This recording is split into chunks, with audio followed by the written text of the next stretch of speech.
We are Squawking Dead, a podcast pulverizing episodes of the Walking Dead universe. Sometimes we bring you news, sometimes we make you laugh, and most times we go deep. We're going to talk about Better Call Saul, season 6, episode 4, Hit and Run. The first thing I want to say is, in our coverage of episodes 1 and 2, I asked if you thought Kim thought Jimmy was weak. And I feel like that kind of got validated at the end here when Mike said that he thought she was made of sterner stuff. And then when she volunteered to not tell Jimmy that Marla was still alive. Mm-hmm. Yeah. So maybe she does think he's a little weak, which is uncomfortable for me. It makes me very uncomfortable. Ooh. Well, she could also look at it like, he needs me. He's just a little baby criminal, and he needs me. The sweet angel baby Saul. Sweet little angel baby. Throwing baby shade. Yeah, she's like trying to protect him, which I don't know. I don't know. No, because you should know.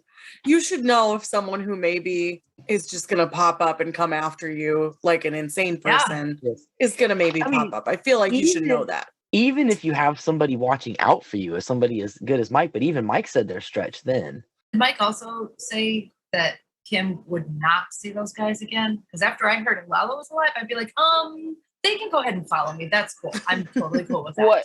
What he said was just pretend like you don't see them and eventually you won't. Okay. Now, I think he was saying like they were going to be a little more discreet because obviously that was like... right. Well, no. my feeling was like, he's like, I'm going to get some better dudes on you because obviously I did not expect it to be Mike that had people tailing them. I thought it was a shock.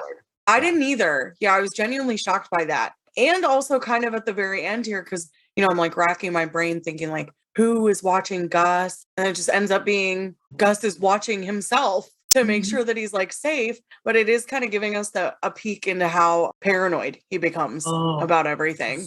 Super paranoid, yeah. Like I could tell right away that those guys weren't cops. Like they didn't look like cops over there. But I'm like, who else would be, like who was organized enough to be spying on whoever, like in the big, we didn't know who it was at first. Like, I thought maybe it was the cartel for a while. I thought maybe the cartel, because they do have reason to suspect him. I mean, even if Nacho cleared Gus, I'm sure the cartel doesn't 100% believe them. And I know the Salamancas don't.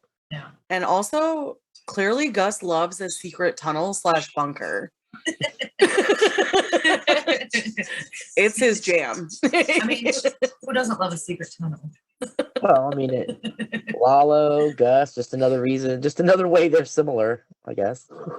Bad guys, you gotta have an escape route. Always gotta have an exit. Yeah. I loved how funny this episode was. Like, it's been a while since we've had a truly funny. We've had a couple of snickers here and there, but since we started season 6, but this one was truly funny. Yeah. Well, you needed like a brain and a heartbreak after you just like needed like, I just need you to dress Jimmy up as Howard and then struggle with a metal sign. Yeah. It was really the hair that got me. Like the tan was so good, but like that hair, and then Wendy just staring at it like it was like a dead animal on his head. She's like, I like it. I really like your hair. I love that they brought Spooge back. I don't know if you guys remember the Spooge episode of Breaking Bad. When Jesse goes to the meth house and the little boy is there and he sits with the little boy for a good chunk of the day. And then his parents, the little boy's parents come back and it's Spooge and I can't remember the woman's name, but she keeps calling her Skank. She's like, I ain't a skank. And eventually she crushes his head with the cash machine. That part I remember. Yeah. So that was Spooge. So we got 2 Breaking Bad cameos. Nice. Today. Wendy and Spooge. 2 of the high class of Albuquerque. Right. Yeah, the class of Albuquerque. Definitely. I mean, remember when last week I kind of joked about how Kim went downhill really fast in 3 years? Well, Spooge apparently has gone down pretty fast in 3 years because he looks a whole hell of a lot different in Breaking Bad. He's way worse off. Also, a good theory on Wendy coming back and like being involved in all of that. That, I mean, I can't really take total credit because Kim said her name in a clip, and I was like, wait a minute. Well, you caught it though. Yeah. So I was excited about that. Yeah, that was fun. Everyone knows it's Wendy. This is why I take notes, because now I don't know what else to talk about. Well, I don't know that we need to talk about a ton. Yeah. It's just I mean, a it's quick just like reaction. initial feelings of how the episode made us feel right off the bat, and anything that jumped out. There was a lot of pieces to this episode too. Like I kept noticing, like it was just like this and then this and then this. And like I'm definitely gonna have to go back and watch it again because a lot happened. Considering that it was 90% focused on Jimmy and Kim, it really was a lot of moving pieces. Well, I mean, the other people were in it, but it was majority Kim and Jimmy. Yeah. And I loved her meeting Mike. Like, that is like the worlds colliding kind of thing. You know? I know. Yeah. When I heard his voice, smart. I was like, yes. But yeah, she is. And she's so intelligent to be able to put all that together. Mm-hmm. That was impressive. Very impressive.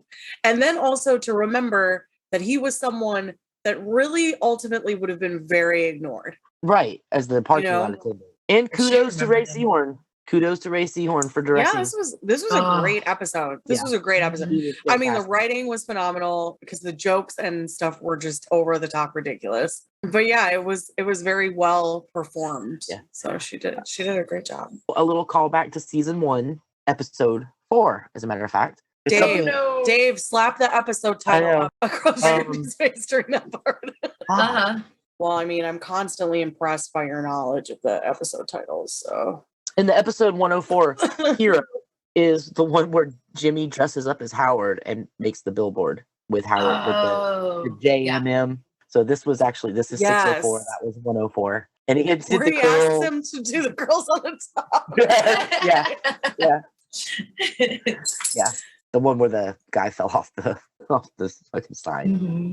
Technically, it's the first episode where we kind of get a little bit of hint that Kim is not totally against the whole Slippin' Jimmy business, because she and Howard are watching the news coverage of it, and Howard's like, "Oh, it's all a scam," and she's just like, smiling, like a little smile going on, Yeah, because she's like aroused. Yeah, like, damn right, it's a scam, baby.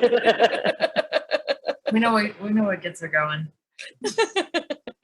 I thought this was fucking great. It was funny. It was tense. It had a oh shit moment. It had a hell yeah moment. I'm gonna reveal something super embarrassing, and then you can all have a good laugh over it. So you saw how excited I got when we saw Michael Mannon's name in the opening credits. Okay, first of all, I'm a little pissed that his name is still there.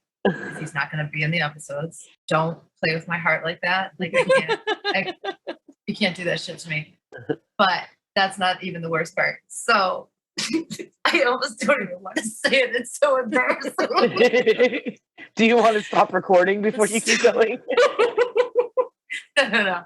When we see that little tunnel thing that Gus is going through for like a hot second, I'm like, oh, it was all fake and he's hiding that. Oh my God, you're me. He's gonna be okay, right? He's gonna be okay. I'm like, the gun was fake, and they had like a thing. They put a thing in, and they pushed the button, and then it went. And then the gun was never loaded. Yeah, it's just a squib. It's fine. Oh, obviously that was not the case. I love and that. Then I immediately was like, oh God. Felt like an idiot. I love that eternal optimism, Rachel. That's great. But his name was in the credits, so honestly, I kept expecting it. I kept expecting to see it. Like, honestly, at first, I'm like, okay, obviously it's going to be a flashback scenario, right? Mm-hmm. That was what I was thinking. But I kept waiting for him. It did feel a little empty without Nacho. Right? Yeah, like you're missing part of the story. I kind of love this new couple that was introduced that is like the Kelmans 2.0. Yes. Just bitching about house colors. They're so mundane in their conversations. And then like, I love that we see them again and they're just working on a puzzle together. What I love is how they're just totally oblivious of everything. Like it's just totally normal. They're just wandering through the house. Everything's like they don't even acknowledge when Gus comes out of the wall. Like it doesn't even surprise them. He just like it was funny. They kind of reminded me of like if the Kettlemans and Cliff Main like melded. If Betsy and Cliff had children, it's this couple. What'd you think of Cliff going for the whole pro bono idea? I feel like that's going to be a monkey wrench in their plans. Kim was going to be like, wait, breaks, hold up. Maybe we don't want to go through this because I'm about to get what I fucking want. Somebody paying me to do pro bono work. Yeah. So now I don't need you to be a criminal anymore. Right? So just be better. Tone down the shady shit. Go be the rat. Go be the rat, Jimmy. Go be the rat. Yeah. I hated how sad it was to see him alone at lunch. Because we've seen him like have such like, his connections have always been like, they're like, oh god, this guy's such a scumbag. But they still like dealt with him. So it really made me sad to see them lose that relationship with him. That's like what the ADA that he's talking with, or the public defender, whatever that guy's name is. He's the prosecutor. When he puts it kind of all out there, it was like, oh yeah, like shit. I was trying to think, I'm like, why is everybody so shitty with Jimmy? Did Howard and Cliff like fucking blow something up? Yeah. Or what the fuck? And then I was like, well, of course, ADA Erickson went and spread this shit around to everybody. You know, that's her first battle plan to get Jimmy on board. Yeah, turn everybody against him. Turn everybody against him because Jimmy wants to be loved. Ultimately, Jimmy wants everybody to love him. But I love how, despite all of that, at the end he's still like, "No, it was a great day." Yeah, because he got to be the ultimate Slippin' Jimmy. Well, he got all these clients. Yeah, he got all those clients. Yeah, all those upstanding citizens, which kind of proves Betsy's point. You're the kind of lawyer that guilty people hire. Criminals get. There's that prophecy coming true because that's pretty much what he is. That's really all I have to say about it. Well, I have one last thing to say. What kind of asshole moves the cone? Yes. And exactly. And scene, cut. That's the episode. Hashtag cone movers. Oh my god. Right? Who moves a cone?